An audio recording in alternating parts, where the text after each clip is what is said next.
Today in Helena, lawmakers debated how to make your Montana driver's license legal. Right now, Montana IDs are not compliant with the federal law, and that's because Montana lawmakers opposed the ID laws for years over privacy concerns.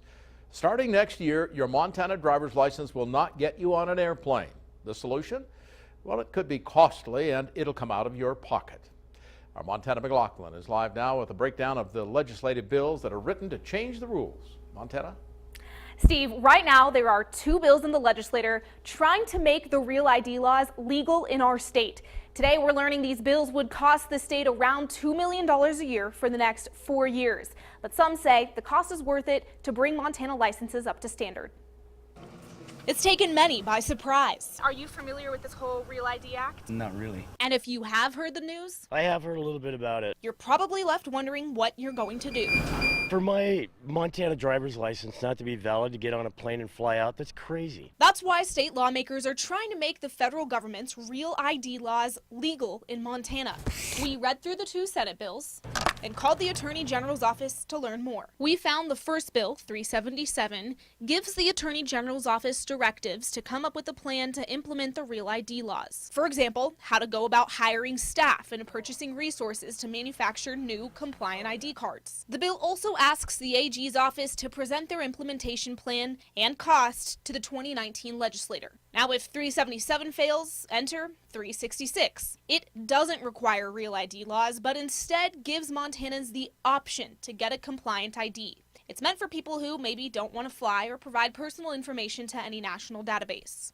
Attorney General spokesman Eric Sell says their office isn't supporting or opposing any specific bills, but Attorney General Tim Fox still has an opinion on Real ID. As it stands right now, the Attorney General and the Department of Justice still thinks that the best solution is something to change at the federal level. I can see where people have privacy concerns about that. I don't think we have any choice. I think we just need to get compliant and get it behind us. Whatever the solution, Whatever it is, we need to get a driver's license where we can go to other places without a problem. people just want their IDs to work.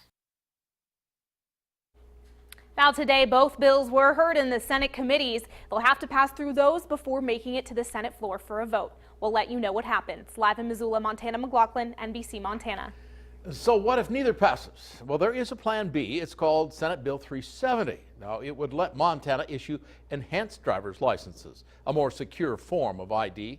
According to the Department of Homeland Security, enhanced driver's licenses let people cross into Canada, Mexico, or the Caribbean through land and sea. Only 5 other states in the United States allow these licenses. Supporters say it is a viable alternative to passports, that it would make Montana compliant under the Real ID Act. But the Attorney General's office still has concerns.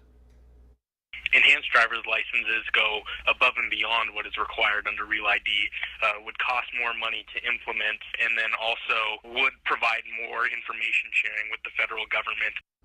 So if none of these bills pass and you end up having to get a passport, here's what it will cost you. It's $110 for your average passport book, $30 for a passport card that will let you get into Mexico and Canada. For both, it's $140. You can tack on another $25 for a processing fee. And if you're renewing your passport, the cost is the same, minus the processing fee. You can find out the cost for children online at NBCMontana.com. A Montana lawmaker wants voters to declare